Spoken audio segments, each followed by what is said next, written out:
Hey guys, what's up? Welcome back to the channel. It's Cynicalex, and today we got Tier 3 Apocalypse, and I'm going to start it off by showing you his amazing Tier 3 ability. Wow, the game almost crashed when I did that. Nice. Wow, guys, the game is still almost crashing. Amazing, guys. Tier 3 Apocalypse. So cool, right? I'm so glad that I have him. Except that I don't. Now, before we get into the meat and potatoes of this video, I want to start off by saying, I know that some of you guys still mock me because I made that video complaining when it took me like 2 or 3 weeks to get Jean Grey's potential. Well, guess what? You got another topic, you got another insult that you could throw at me now. You can say that this video is me complaining about Apocalypse's potential being so slow. This is looking like Jean Grey Volume 2, Return of the Jean. Except he's gray. Return of the Gray.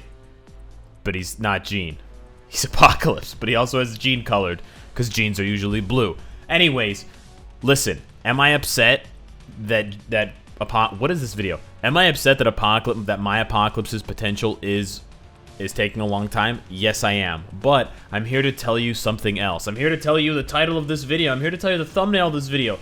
Netmarble, the Marvel Future Fight devs and the marketing team, they do not know how to milk the whales. They don't know how to market this game in-game. Maybe they know how to market this game out of game. I'm talking like advertisements, but how to market the in-game economy to players. They are not doing a very efficient and effective job of that. We complained about it with the CTP chance up and the card chance up for Black Friday. Why are they only doing the Korean art book cards and a CTP of Insight when it's the hottest day of the year to gamble? Everything is 40% off. It's 405 crystals. Everybody wants to gamble. Put Rage in there. Put Regen in there. Put the Hot Ones in there. Okay, I like that video, by the way. The Hot Ones challenge with the guy, Lex Luthor. Anyways, listen. They're not doing a good job, and I'm going to prove it to you. And a few hundred people got a taste of this argument and this rant on Twitch, you know, just a few hours ago. But it begs repeating, and I want to repeat it also because there's a really good comparison right now in the game. Here is an example of the Marvel Future Fight devs doing a good job of encouraging players to build Apocalypse and rewarding players who whale out and get Apocalypse, because as ugly as it might be, or as you know, as whatever, you know, even if it bothers you to have this kind of conversation, this is how free-to-play games survive. The game itself is free, but then the company will do things in-game, monetize certain aspects of the game to get certain players to spend money. And so some people spend money so that other players don't have to spend money. So free-to-play players shouldn't hate whales, and whales shouldn't hate free-to-play, because free-to-play are there to get beat up on by the whales, and the whales keep the game free for the free-to-plays. It's the ecosystem. It's a delicate balance, but it works. And Marvel Future Fight does a really good job of it with things like this. Timeline Battle. We go to the new Timeline Battle restrictions the very next week after Apocalypse Tier 3 is available. Let's take a look at the restricted list in Vibranium. Oh, what's this? All of the most popular meta Tier 3s are banned, except for Apocalypse? Wow. How could that be? Deadpool is banned? Jean Grey is banned? Thanos is banned? Captain Marvel is banned? Doctor Doom is banned? Strife is banned? This is an intense ban list. This is crazy. There's only 2 really good PvP characters left unbanned, besides like Colossus. Silver Surfer and Apocalypse are pretty much the only big boys. You could throw Quicksilver in there. You could throw Wolverine in there as well, but it's Quicksilver as well, but it's primarily Silver Surfer and Apocalypse. You know, and the biggest thing here is that Apocalypse's biggest threat, well, so you could say Strife, but Jean Grey is banned. So this is a really big incentive for players to whale out in Tier 3 Apocalypse if they can, asterisk, because they will have a huge advantage in PvP, because, you know, if you don't know, Apocalypse is pretty damn good in PvP. So yeah, this is an example of creating an advantage for whales that they can get by spending more money. You can be a free-to-play player and you can still win in Vibranium. You can avoid teams with Tier 3 Apocalypse, or you can find a viable strategy for defeating him, and that's also something I want to talk about. It's how can we counter Apocalypse when Jean Grey is banned, because of course Jean Grey is the best counter to Apocalypse. She's a blast type, which is the biggest thing. She has high mind resistance, which is also important, and then she's obviously like the greatest PvP character of all time, so that's also kind of like a small little tidbit there in the middle. But when Jean Grey's banned, how do you counter Apocalypse? And I think some of you guys are going to be asking, how do you counter Quicksilver? And I've made some videos about characters like Thor, who I think can counter Quicksilver, or sorry, not Quicksilver, Silver Surfer. Wolverine actually counters both of those characters really well. Wolverine counters Silver Surfer and Quicksilver. Wolverine's basically a hard counter to Silver Surfer, but so is Apocalypse. And then I think Quicksilver can counter Silver Surfer. I think Wolverine can counter Silver Surfer a little bit. And I think Thor can counter Silver Surfer a little bit. But as far as countering Apocalypse, now I haven't fought any. I fought one Tier 3 Apocalypse, and I destroyed him with this team, with my Silver Surfer. I think Silver Surfer can beat Apocalypse. The Reflect is really nice. Also because Apocalypse doesn't have penetration. He only has penetration on his tier 3 skill, but he doesn't have penetration on any of his base skills, so that is an important thing to keep in mind. It makes his reflect, it makes Silver Surfer's reflect really good, because you can just pop your 5th skill and you'll be doing damage to him while you reflect whatever he deals back at you, because this gives you what, 6 seconds of immunity. And unless you got a CTP of Destruction on Apocalypse, he's not going to be able to do anything. But yeah, other than Silver Surfer, how do we counter big, beefy Apocalypse? So when Jean Grey is banned, it really comes down to other Blast-type characters, because the Universal class, besides Thanos and Captain Marvel, and they're both banned, I don't think Thor can really hang with Apocalypse. I think he's going to die pretty easily. You can't really rely on characters with dodge like Quicksilver, because Apocalypse has 50% ignore dodge, so he really punishes those types of characters. I don't know why I went to Universals. So I think it's really just a matter of choosing a blast character and trying to kill him before he kills you. I haven't actually tried with Bishop, but it might be interesting to try it with Bishop. He has some PvP value. Possibly Emma Frost with her old uniform could also have some value, but I think really you're going to have the most luck with a tier 3 Doctor Strange built for PvP now. I know a lot of people build Doctor Strange for PvE, especially with a Rage CTP, because he's just so good. But I think with the iframe ignore, and I think with the debuff removal, or with the buff removal, excuse me, Doctor Strange could be a really nice counter to Apocalypse. So I encourage some people to try that out, take that out into to PvP, even just like in friendly matches and sort of casual gameplay, to see if Doctor Strange can hang. And then if you have any other suggestions for characters that could possibly hang with Tier 3 Apocalypse, let me know. So, back to what I was saying earlier, Netmarble and Marvel Future Fight do not know how to properly and effectively and efficiently monetize their game. So I gave you the example of where they monetize it correctly and where they monetize it well with Timeline Battle, and that's obviously done on purpose. They're banning all of the other super meta characters, and they're saying, hey, what do you got left? You got Quicksilver? Did you tier 3 him recently? You should tier 3 Quicksilver. Tier 3 Quicksilver? Timeline Battle is cancer? Or, hey, you want tier 3 Apocalypse? All those tier 3 Quicksilvers pissing you off? 50% ignore dodge? Or whatever, Silver Surfer, you know, so on and so forth. You kind of get it.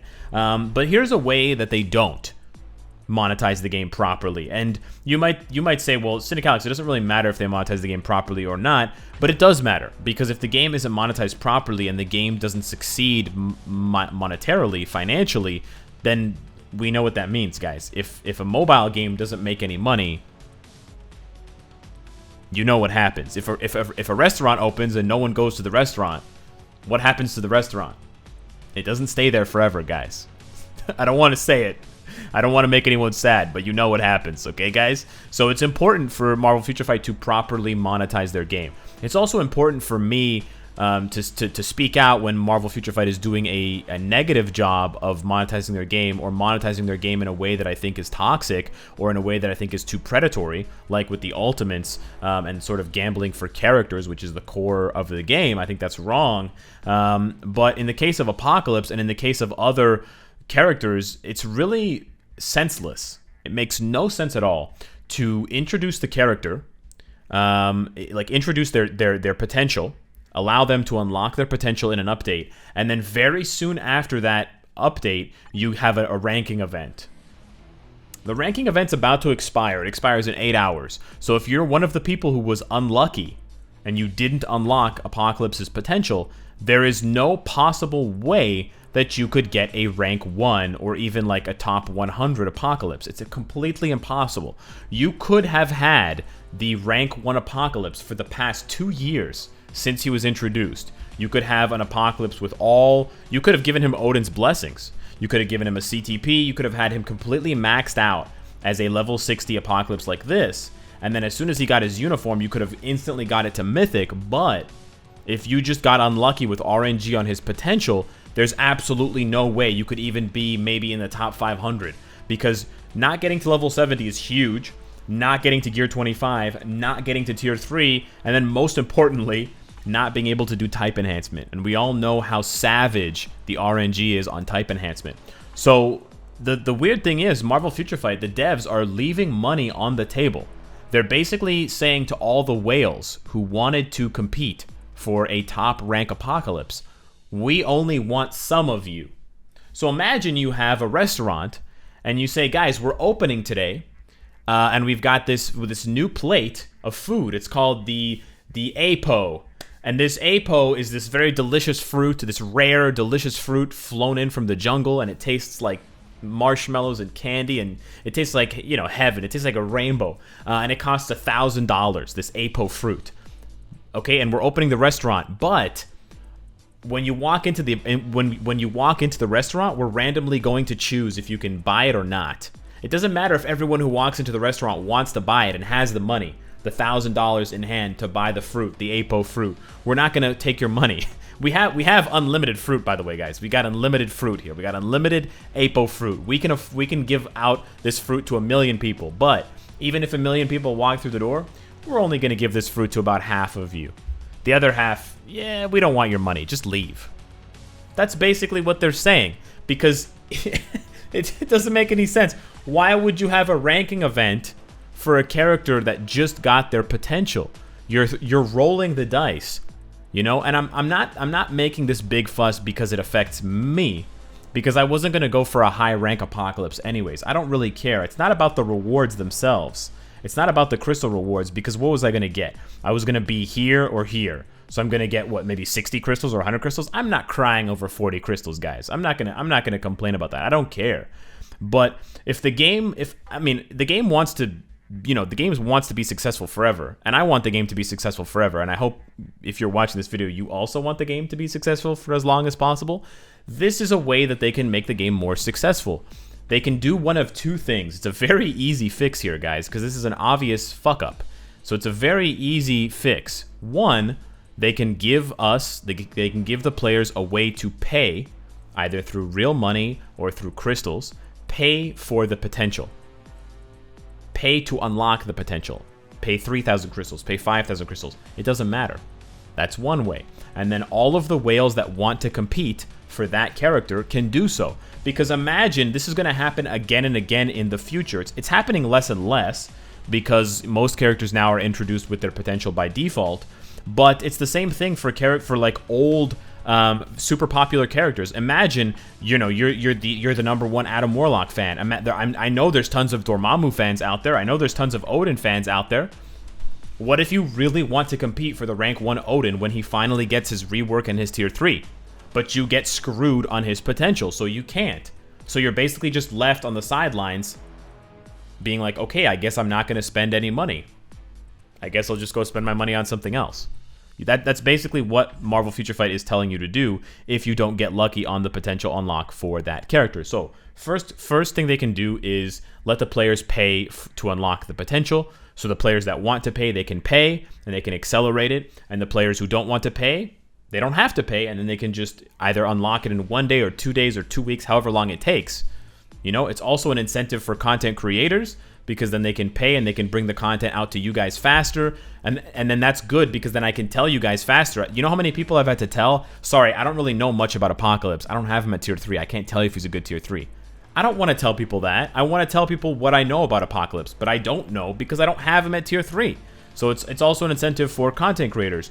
The second thing that they can do if they don't want players to purchase the potential is to just delay the rank up events. It's not even that hard. Just delay this event by another week until until it's statistically impossible, if you've played every single day, to not have unlocked his potential. Of course, if people forget to play on certain days, if they forget to use Apocalypse, that's their fault. They deserve to not be involved in the ranking event.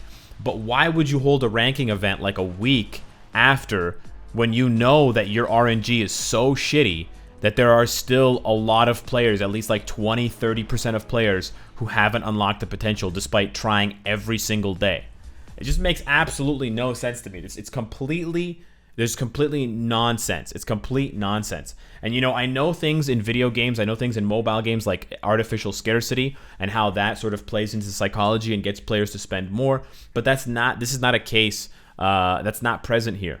This is not artificial scarcity. So, yeah, that's my rant on Apocalypse. Thank you so much for listening. Thank you for coming to my TED Talk. I really appreciate it. I honestly think that Marvel Future Fight should look into the potential system and look into one of these two fixes, because they're literally leaving money on the table for them, and it makes no sense. So yeah, let me know what you think. Let me know when you think I will unlock potential for Apocalypse. Hopefully it's before the new year, but we'll have to wait and see. Thank you so much for watching, and I will see you in the next video. Take care.